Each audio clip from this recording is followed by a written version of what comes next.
Dear student, good morning. I am Jitendra Kumar Tiwari, your chemistry teacher. बच्चों, आज का टॉपिक है संकरण के प्रकार। संकरण के प्रकार हम लोगों ने पिछले दिनों भी डिस्कस किया था। आज उसके 3 और प्रकारों पर अध्ययन करेंगे। पहला है sp3d संकरण। इस प्रकार के संकरण में एक परमाणु की एक s, 3 p तथा एक d कक्षक परस्पर मिलकर अपनी ऊर्जा का पुनर्वितरण करती हैं, जिसके फलस्वरूप समान ऊर्जा की 5 नई कक्षक प्राप्त होती है, जिन्हें sp3d संकरित कक्षक कहा जाता है।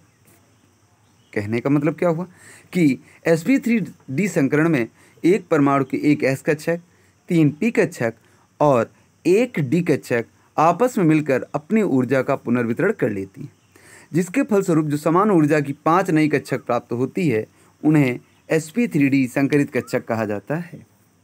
सेकंड पॉइंट है sp3d2 संकरण।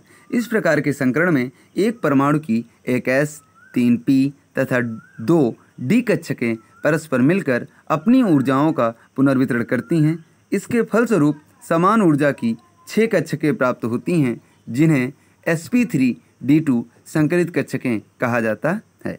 sp3d2 संकरण में क्या होता है? इसमें एक s, 3 p, 2 d कक्षकें जब आपस में मिल जाती हैं और अपनी ऊर्जाओं का पुनर्वितरण कर लेती हैं, तो इनके फलस्वरूप समान ऊर्जा की 6 कक्षकें प्राप्त होती हैं, जिन्हें sp3d2 संकरित कक्षकें कहा जाता है। अगला टॉपिक है sp3d3 संकरण।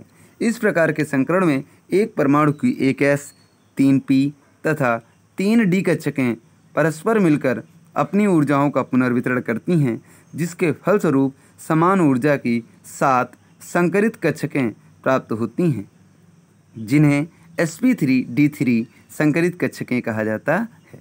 कहने का मतलब क्या हुआ कि sp3d3 संकरण में एक परमाणु की एक s, 3 p, 3 d कक्षकें आपस में मिलकर अपनी ऊर्जाओं का पुनर्वितरण कर लेती हैं, जिसके फलस्वरूप समान ऊर्जा की 7 संकरित कक्षकें प्राप्त होती हैं, जिन्हें sp3d3 संकरित कक्षकें कहा जाता है।